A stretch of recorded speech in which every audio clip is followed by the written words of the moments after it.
December 7th, 1941. Pearl Harbor burns. American pilots scramble into the sky, confident, trained, ready to defend their base.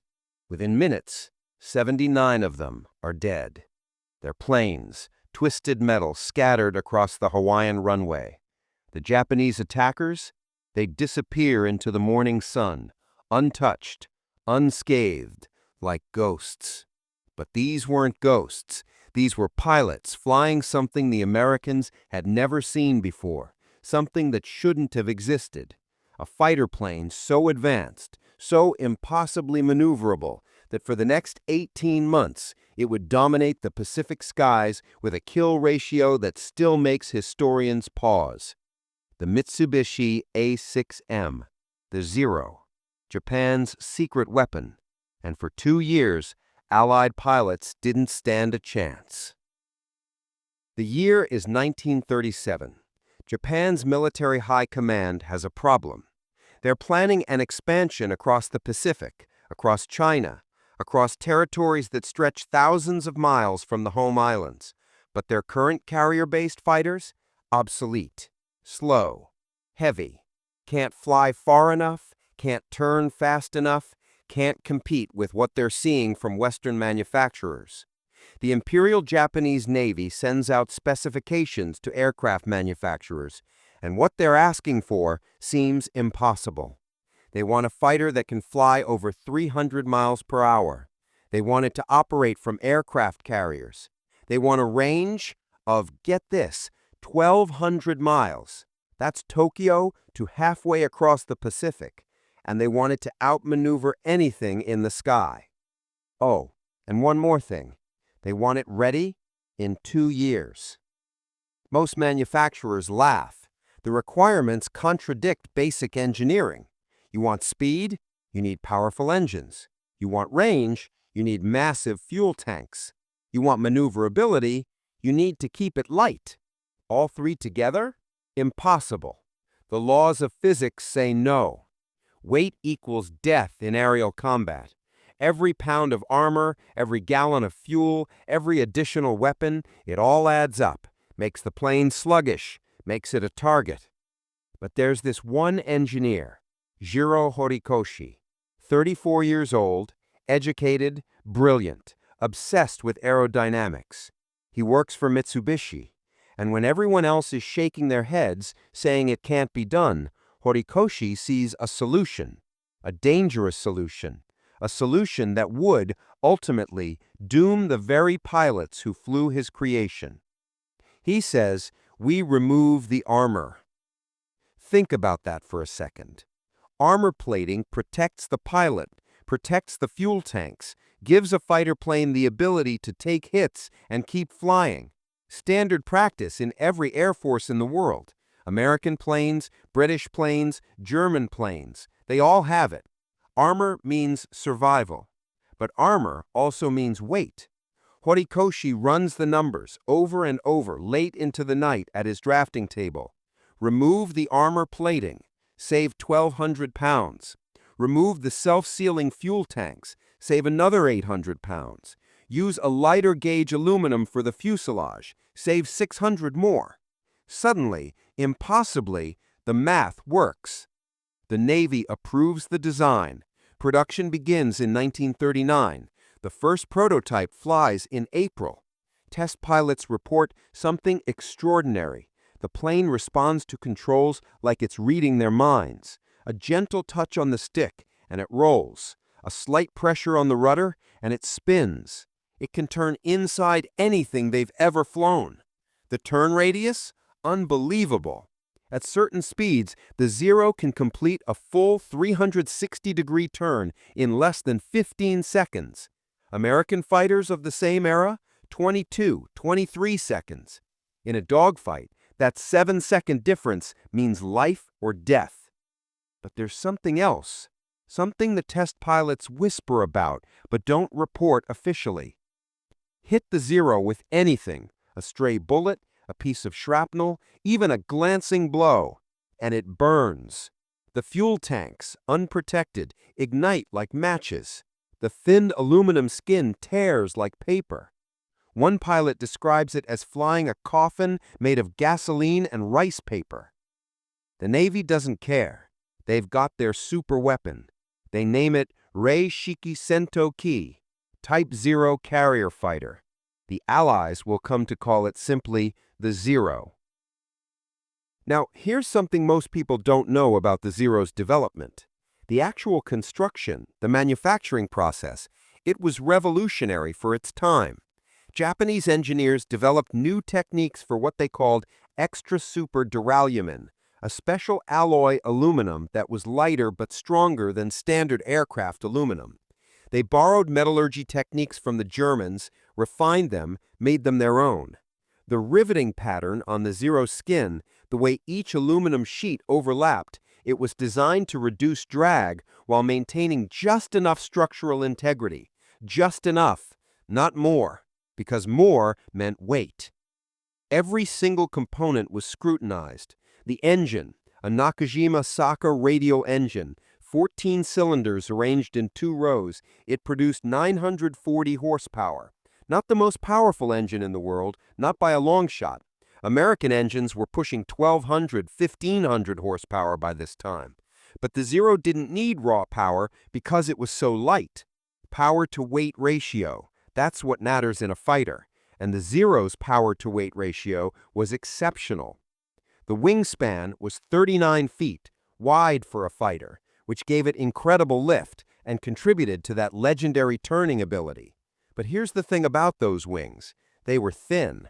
So thin that ground crews had to be careful not to step on certain sections or they damaged the internal structure. Maintenance personnel told stories about accidentally putting a foot through the wing surface during routine inspections. That's how delicate this aircraft was. The armament seemed impressive on paper. 2 20mm cannons mounted in the wings, 2 7.7mm machine guns in the nose, synchronized to fire through the propeller arc. For 1940, this was serious firepower. The 20mm cannons could shred enemy aircraft with just a few hits. But, and this is important, the Zero only carried 60 rounds per cannon. 60. That's about 7 seconds of sustained fire before you're empty. Japanese doctrine emphasized precision, marksmanship, making every shot count, which worked great if your pilot was an expert marksman. Less great if your pilot was a 19-year-old kid with minimal training. By December 1941, Japan has manufactured over 400 of them. They're stationed on carriers, on island bases, on airfields in occupied China. And the Americans? They have no idea what's coming. None. U.S. intelligence has reports of a new Japanese fighter, sure, but the specifications seem exaggerated, impossible. American military analysts look at the performance claims and dismiss them as propaganda. The Japanese can't possibly have built something this advanced. It goes against everything they know about Japanese manufacturing, Japanese engineering, Japanese capability. There is a racism baked into this assumption, a fatal underestimation. The Americans think the Japanese can only copy Western designs, can't innovate, can't compete. December 7th proves them catastrophically wrong. The Zeros that attack Pearl Harbor aren't just successful, they're untouchable. American pilots who manage to get airborne try everything. They try to turn with the Zeros. They can't. The Zero turns tighter. They try to climb. The Zero climbs faster. They try to run. The Zero has the speed. In the chaos of that morning, American fighters go down one after another. P-40 Warhawks, obsolete but serviceable, no match. The Brewster Buffalo, supposedly modern, outclassed in every category. And the pilots, brave men, trained men, they're dying confused, not understanding what they're fighting. One American pilot, John Toch, survives Pearl Harbor. He'll later describe his first encounter with a Zero like this. He's in his F-4F Wildcat, a decent plane, sturdy, well-armed. He spots a Zero, gets on its tail, lines up for a shot, standard tactics. But before he can fire, the Zero does something impossible. It pulls up into a vertical climb, kills its speed, and somehow flips over backwards, coming down on Toch's 6 o'clock before he can react. Toch barely escapes. He lands shaking, writes a report that his superiors initially don't believe. Let me paint you a picture of what those early months were like. January 1942, the Philippines. American and Filipino forces are retreating, island by island, toward Bataan and Corregidor. The few remaining American fighters, a mix of P-40s and P-35s, try to provide air cover. They're outnumbered, sure, but more than that, they're outclassed. Every time they engage Zeros, they lose. The P-40 pilots develop a grim fatalism. They know mathematically that they're not coming back. Flight after flight goes up. Flight after flight doesn't return. There's a pilot, a guy named Ed Dice, flying P-40s out of Bataan. He describes an engagement where 6 P-40s jumped a formation of Zeros, thinking they had the advantage of surprise and altitude. Within 2 minutes, 4 P-40s are burning on the ground. Dice and one other pilot escape by diving away at full throttle, not even trying to fight, just run. That's all they can do. In the Dutch East Indies, now Indonesia, the situation is even worse.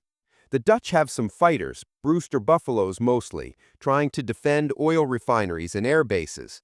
The Buffaloes are, to put it kindly, terrible aircraft. Underpowered, poorly armed, sluggish. Against Zeros, it's not even a fight. It's target practice. Dutch pilots are dying so fast that by February 1942, there are barely any aircraft left. The Japanese have air superiority by default. This is what I need you to understand about the early Pacific War. For 18 months, from December 1941 through mid-1943, the Zero is effectively invincible. Not because Japanese pilots are supernatural, though they're very, very good, but because the Zero gives them an insurmountable advantage. In China, in the Philippines, in the Dutch East Indies, across the Pacific Islands, Zeros tear through Allied air forces like they're made of paper. The kill ratio is staggering. In the first 6 months of the war, for every Zero shot down, 12 Allied planes are destroyed. 12 to 1. Squadrons are wiped out. Entire air groups decimated. Pilots who survive their first encounter with a Zero often refuse to fly again. The psychological impact is almost as devastating as the physical losses. But here's where it gets interesting. The Allies can't figure out why.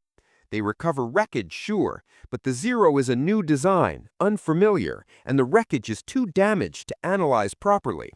They capture intelligence reports, technical manuals, but they're in Japanese, take months to translate, and even then, the specifications seem wrong. A fighter that weighs only 3,700 pounds empty? That's less than some civilian aircraft. It has to be a misprint. American military analysts interview pilots who've survived encounters with Zeros. The reports are consistent, but seem impossible.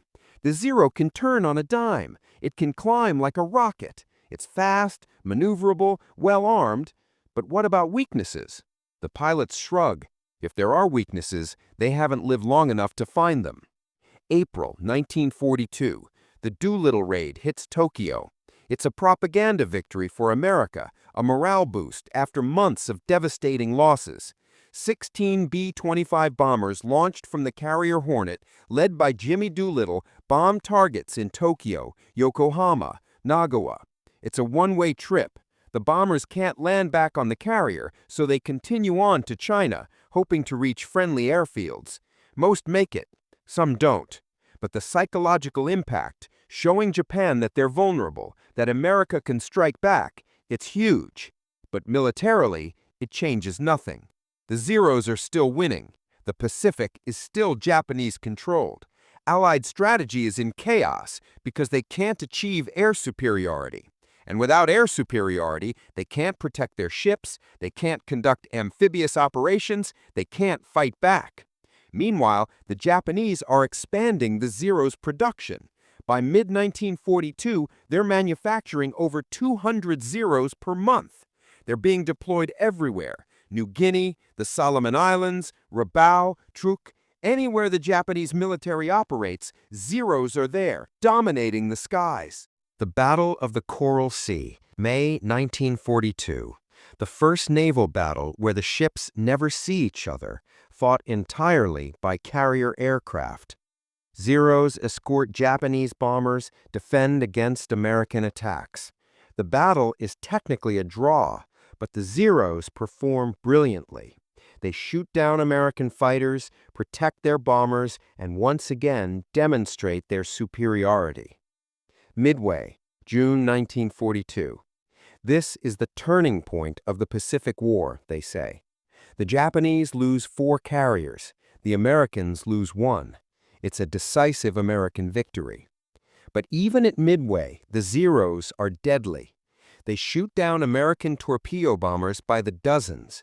It's only because the American dive bombers catch the Japanese carriers at their most vulnerable moment, flight decks packed with aircraft being refueled and rearmed, that the battle turns. The Zeros, flying combat air patrol, are too low, too focused on the torpedo bombers to stop the dive bombers coming from high altitude. It's not a failure of the Zero as an aircraft, it's a tactical failure. Pilots are dying not just because the Zero is superior, but because Allied tactics are wrong. Standard fighter doctrine says use your speed, use your altitude, engage and disengage at will.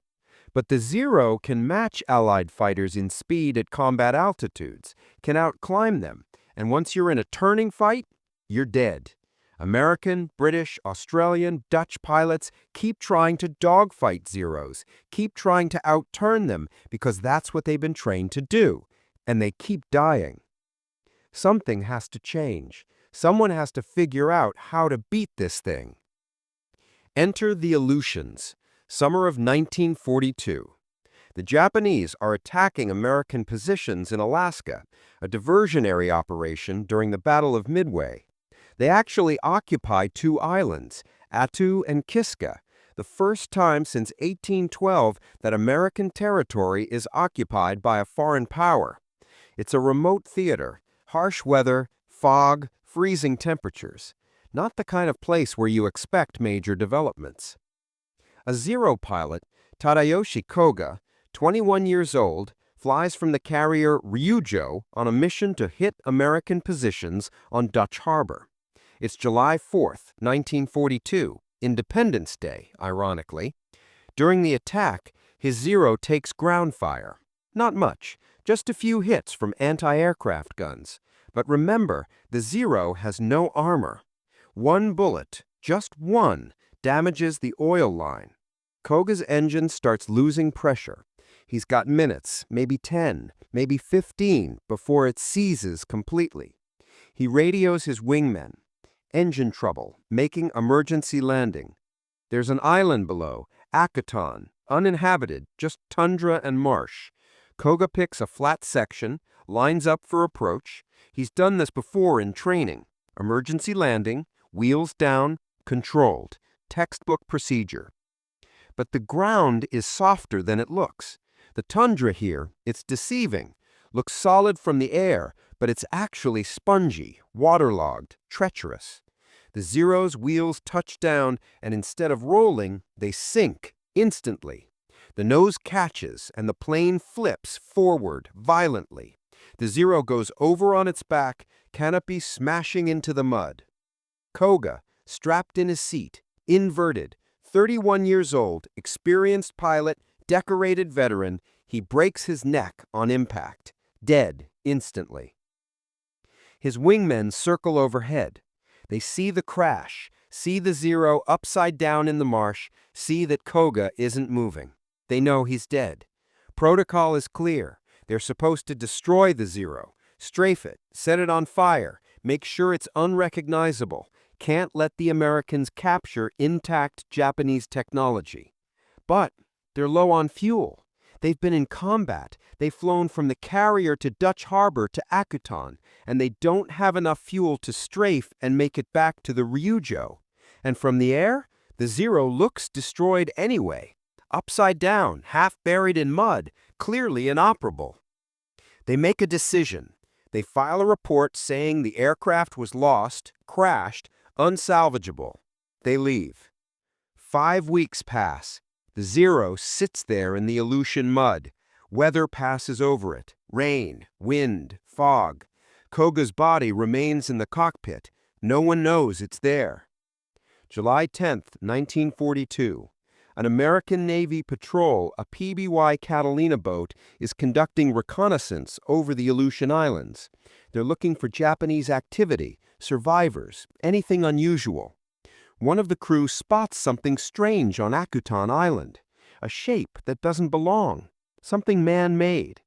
They circle lower, and they see it. A Zero, nearly intact, just sitting there. They can't believe what they're seeing. They radio it in immediately. Within hours, the report reaches Admiral Nimitz's headquarters.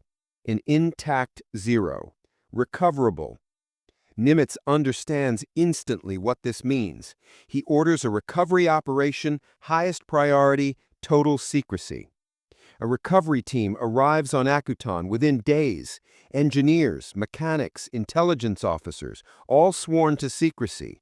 They approach the Zero carefully. It's upside down, yes, but structurally, it's perfect.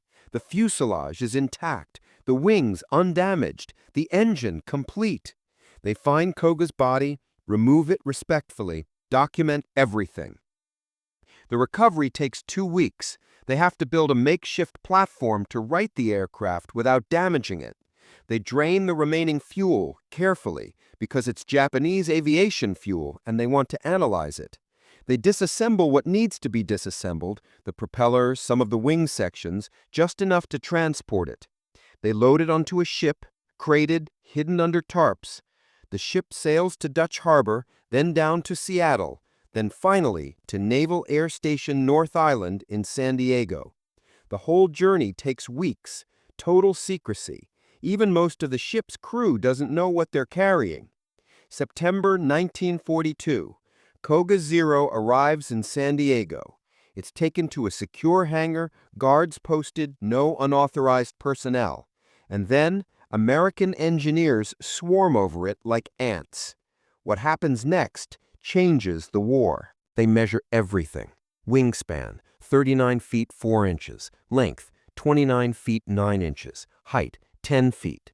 Empty weight, 3,704 pounds. Maximum takeoff weight, 6,164 pounds. They test the metal composition, analyze the construction techniques, photograph every rivet, every seam, every component. They disassemble the engine, count the cylinders, measure the bore and stroke, calculate the compression ratio. They examine the fuel system, the hydraulics, the control cables. They study the gun sight, the instruments, the radio, everything. And what they find? It's both brilliant and horrifying. The Zero is a masterpiece of minimalist design. Every component serves multiple purposes.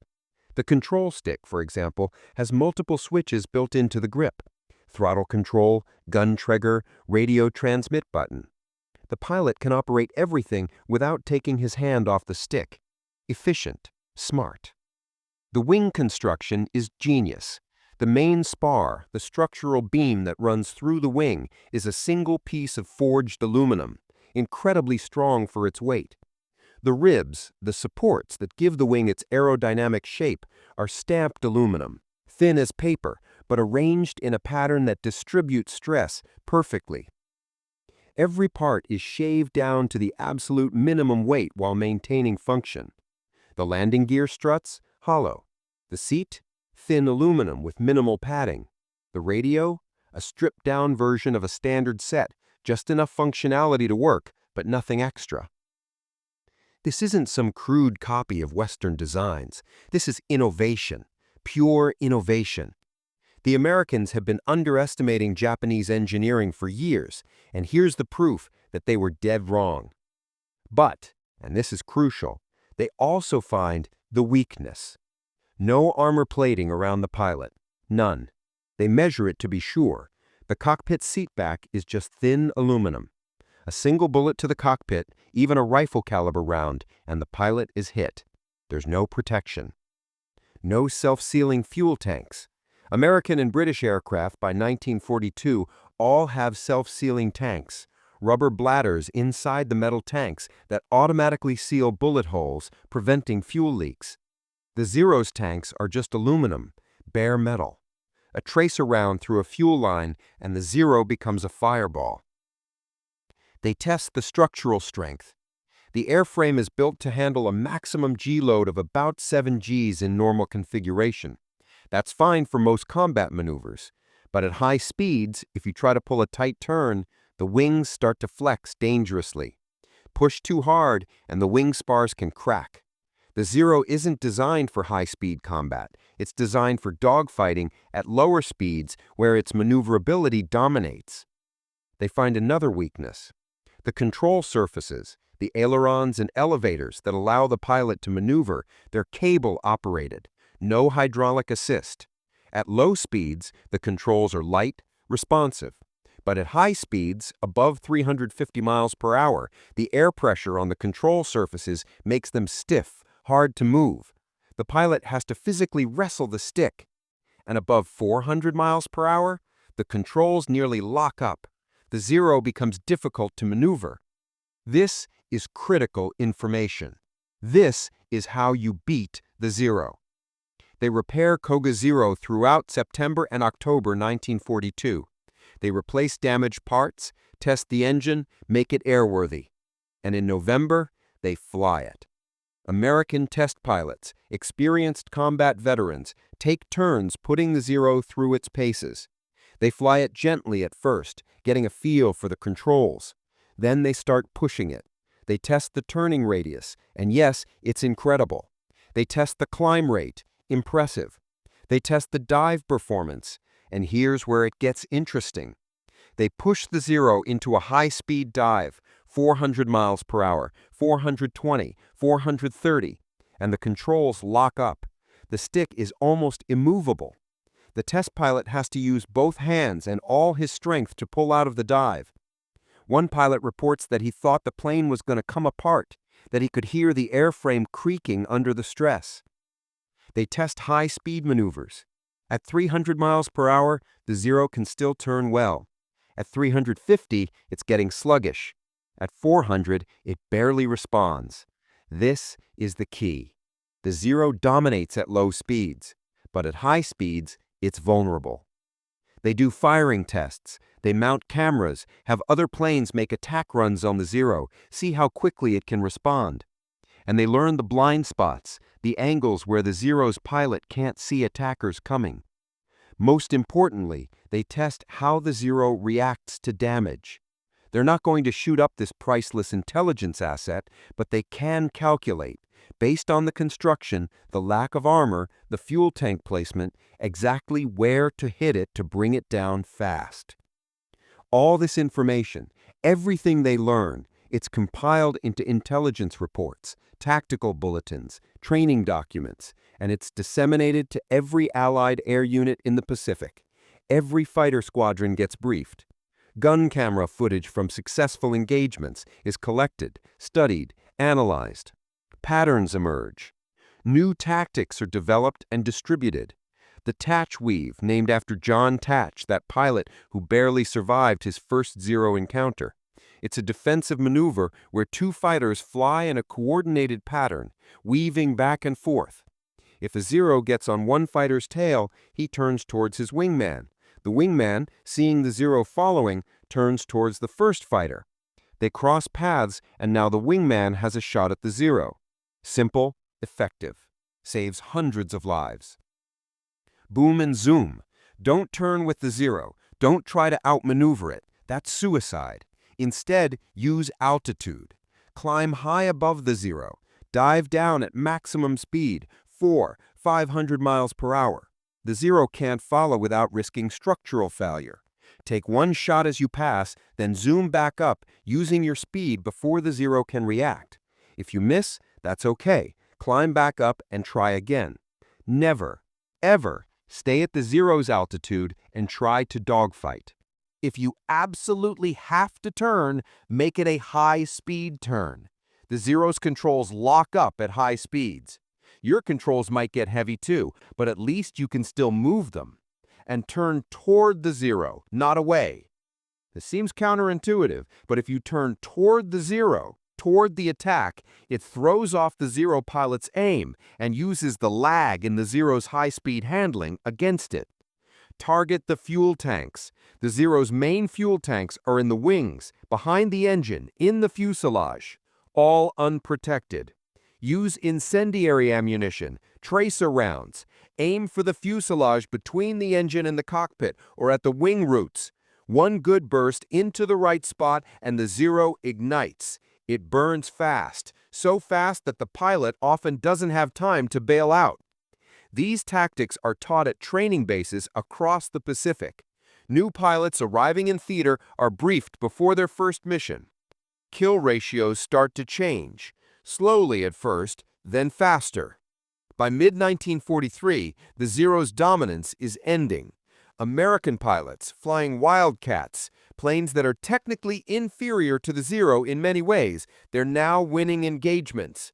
Not because their planes improved overnight, but because they know how to fight. The Battle of Guadalcanal, August 1942 through February 1943. This is where the new tactics are first tested in sustained combat. American Marines land on Guadalcanal, seize an airfield the Japanese are building, turn it into Henderson Field. Now you've got American fighters, F-4F Wildcats mostly, operating from a land base in Zero range. The Japanese are furious. They can't allow the Americans to hold Guadalcanal. They launch air raids day after day trying to destroy Henderson Field. Zeros escort the bombers, engage the defending Wildcats, and at first the casualties are heavy on both sides. But the American pilots are learning. They're using the thatch weave. They're using boom and zoom. They're refusing to dogfight. The kill ratio starts to even out, 1-to-1, then slightly in America's favor. By the end of the Guadalcanal campaign, American pilots have shot down more Zeros than they've lost Wildcats. It's the first time this has happened. But the Zero's problems run deeper than just Allied pilots figuring out its weaknesses. There's another issue, one that Japan can't solve: attrition. Remember those Japanese pilots who were so deadly in 1941 and 1942? Combat veterans, many with thousands of hours of flight time, experience over China dating back to 1937, experience over the Pacific. They're dying. Not in the overwhelming numbers of early American losses, no, but steadily, incrementally, shot down over the ocean, no rescue, drowned, shot down over jungles, enemy territory, captured or killed. And here's Japan's fatal flaw: they're not training replacements fast enough. Japanese pilot training philosophy is completely different from American or British training. The Japanese believe in creating elite pilots. Training is brutal, intensive, takes years. A pilot candidate enters training at 18 or 19. He spends 6 months in basic flight training, then 6 months in advanced flight training, then 6 months in type-specific training learning to fly the Zero, then 6 months in carrier qualification training. 2 years total, minimum, before he's considered combat ready. And even then, he's just barely qualified.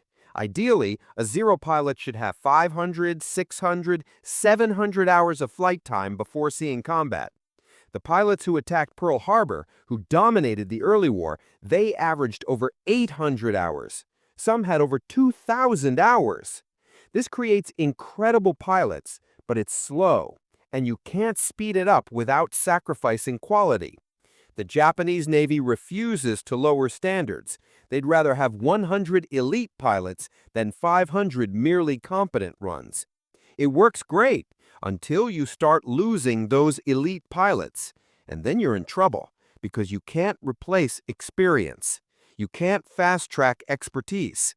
A pilot with 50 hours isn't the same as a pilot with 500 hours, not even close.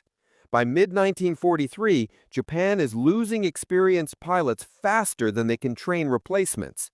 Not just Zero pilots, bomber pilots, attack pilots, reconnaissance pilots. The pool of veterans is shrinking. And the replacements, the new pilots arriving in theater, they have 200 hours, maybe 250, some have less than 200. They're being thrown into combat against American pilots who've survived 6 months, a year, 18 months of continuous fighting. It's not a fair fight anymore.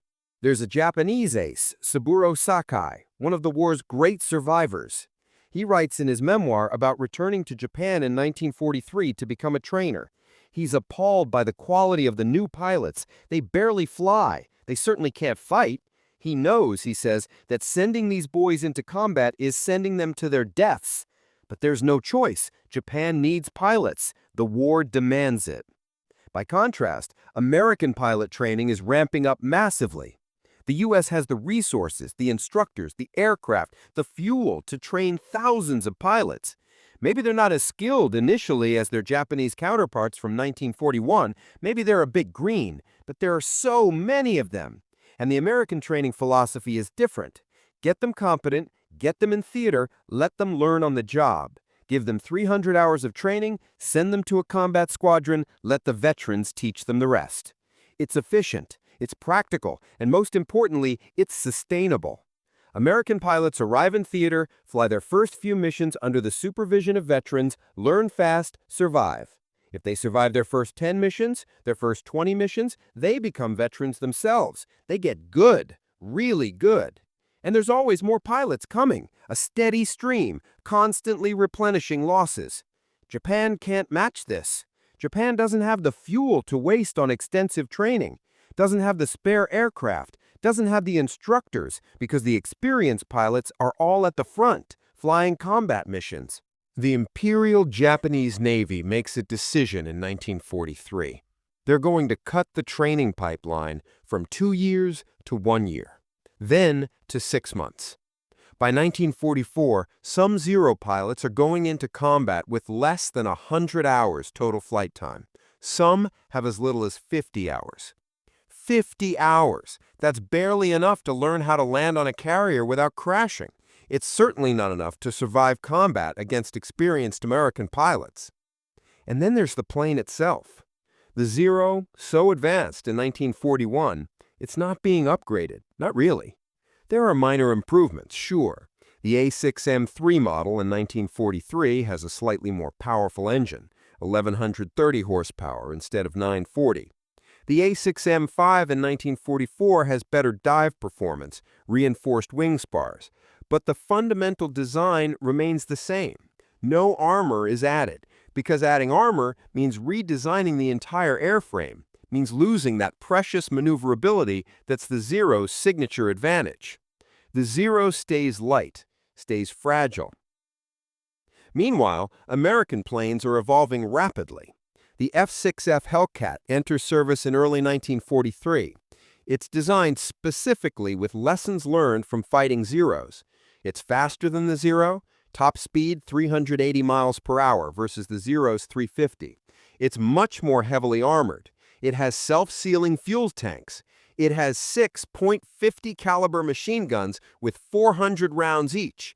That's 2,400 total rounds compared to the Zero's 120 cannon rounds and 1,400 machine gun rounds. The Hellcat isn't as maneuverable as the Zero, no, but it doesn't need to be. Hellcat pilots use boom and zoom tactics exclusively. They don't dogfight. They use their armor to absorb hits that would destroy a Zero. They use their superior dive performance to dictate when and where to fight. And they win.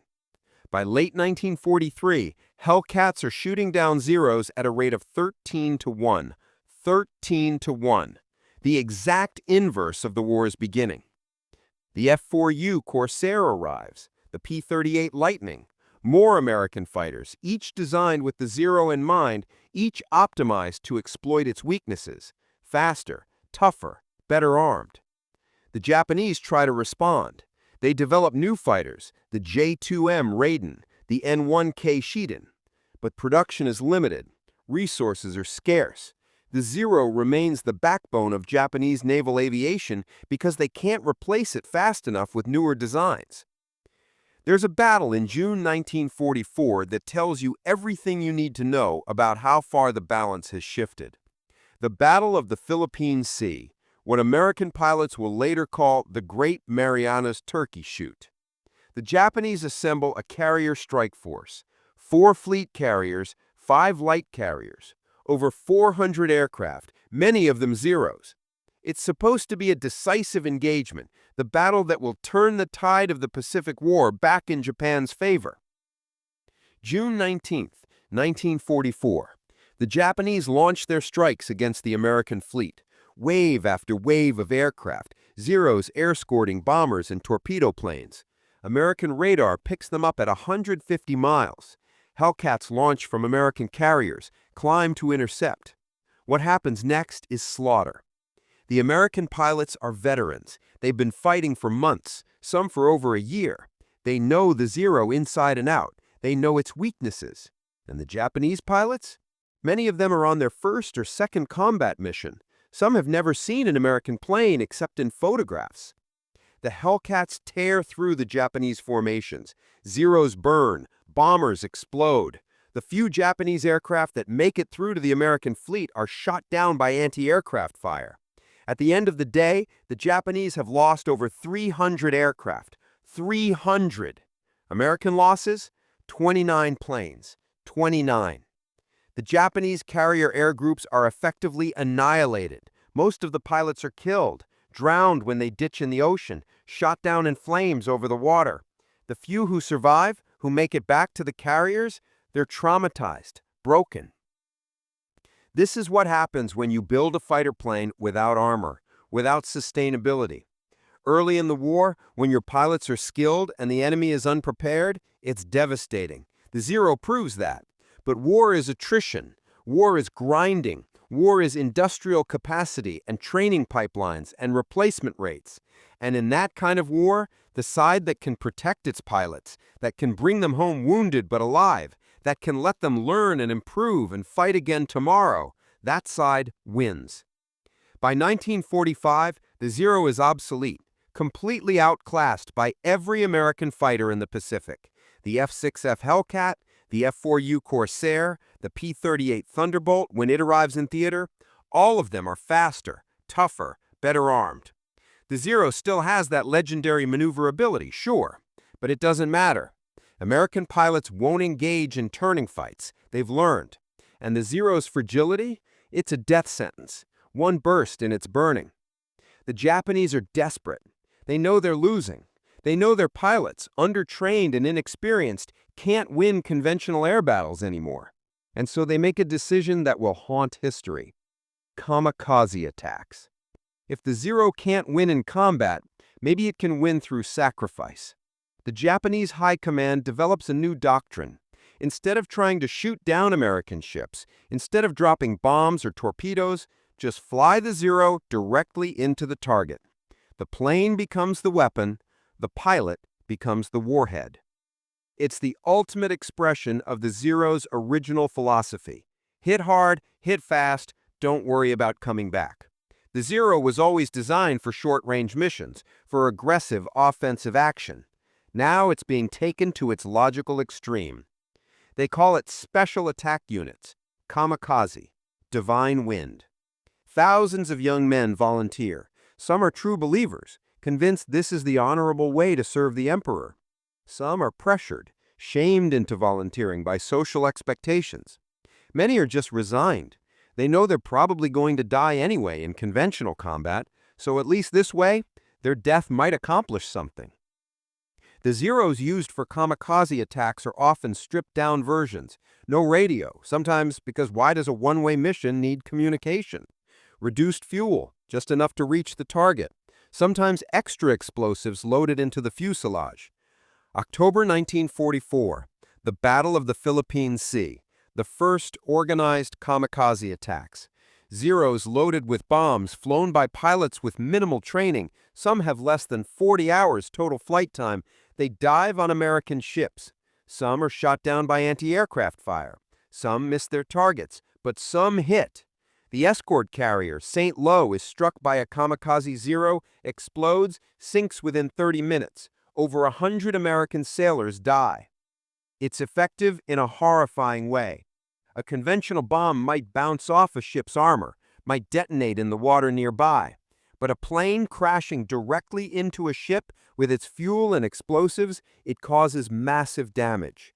The psychological impact on American sailors is enormous. You can shoot down a bomber, but a kamikaze pilot doesn't need to drop anything. He just needs to hit you. And even if he's hit, even if his plane is on fire and falling apart, if he can keep it flying for 10 more seconds, 5 more seconds, he can still complete his mission. The attacks intensify. Okinawa, spring of 1945. The Japanese launch over 1,900 kamikaze sorties. Most are Zeros. They sink dozens of American ships, damage hundreds more. Thousands of American sailors die. But the strategic situation doesn't change. Japan is still losing. The Americans keep coming. And the cost to Japan is devastating. Every kamikaze pilot is a pilot who could have flown multiple missions, could have gained experience, could have become an ace. Instead, he flies once and dies. The Zero, already outdated as a fighter, it becomes a one-use weapon. Thousands of young men die this way, flying Zeros into carriers, into battleships, into destroyers, into transports. The youngest kamikaze pilot on record is 17 years old. 17. Given maybe 50 hours of flight training, put in a Zero, told where the American fleet is, and sent to die. By August 1945, when the war ends, the Zero's legacy is complete. From the most advanced fighter in the world to a weapon of desperation. From a symbol of Japanese technological prowess to a reminder of unsustainable strategy. So here's what we're left with. The Mitsubishi A6M Zero, a plane that represents everything brilliant and everything flawed about Japanese military strategy in World War II. Innovative? Absolutely. The engineering was remarkable, the design elegant, the performance extraordinary. Deadly? Without question. For 18 months, it was the master of the Pacific skies. But built on a foundation of assumptions that couldn't survive contact with a long, grinding war. The assumption that quality could beat quantity. The assumption that maneuverability was more important than survivability. The assumption that early victories would be decisive, that the war would be short. All wrong. Jiro Horikoshi, the engineer who designed the Zero, he survives the war, lives until 1982, dies at 78 years old. In interviews late in his life, he's asked about the Zero's legacy. Was he proud? Did he regret the lack of armor, the decision that killed so many pilots? His answer is complicated. He says he designed what the Navy asked for. He met their specifications, solved their impossible problem. The Zero performed exactly as intended. But there's something in his voice when he talks about it, something in the way he pauses, a weight. He knows what his creation became. He knows how many pilots died in planes he designed. He knows that the very features that made the Zero brilliant, the lightness, the maneuverability, the aggressive design philosophy, those same features sealed its fate. In one interview, Horikoshi says something haunting. He says, "I wanted to design beautiful planes. I did not want to design weapons." But of course, they were always weapons. The Zero was never just an aircraft. It was a tool of war. And in war, beauty doesn't matter. Sustainability matters. Survivability matters. The Zero wasn't just a fighter plane. It was a philosophy made metal. The idea that you could win through perfection of technique, through spiritual strength, through sacrifice and dedication and willingness to die, rather than through brute force and industrial might. It's a very Japanese philosophy in some ways. The samurai spirit, the emphasis on individual skill and honor over mass production and overwhelming resources. And for a moment, for those 18 months from December 1941 to mid-1943, it worked. The Zero proved that innovation, that design elegance, that sheer audacity could dominate. A lightweight fighter, designed to specifications that seemed impossible, flown by highly trained pilots, it conquered the Pacific skies. But war doesn't care about elegance. War doesn't care about honor or beauty or philosophical purity. War is math. War is numbers, resources, industrial capacity, training pipelines, replacement rates. And in that equation, a plane without armor, flown by irreplaceable pilots, supported by an economy that couldn't mass-produce replacements fast enough, it was always going to lose. The Americans learned their lesson. After the war, they studied the Zero extensively, analyzed it, absorbed its lessons. Modern fighter design owes a debt to Horikoshi's work: lightweight construction, aerodynamic efficiency, the importance of maneuverability. These concepts, pioneered by the Zero, they show up in jets in modern air combat doctrine. The F-16, the F-18, modern fighters, they emphasize agility, responsiveness, efficient design. The Zero's influence is there. But they also remembered the other lesson, the one written in the blood of Japanese pilots burning in unarmored cockpits. The lesson that says, you can't just build a weapon. You have to build a weapon that can survive, that can bring your pilot home, that can be produced in sufficient numbers, that can evolve and improve as the war progresses, that can fight tomorrow and the day after and the day after that. The Zero couldn't do that.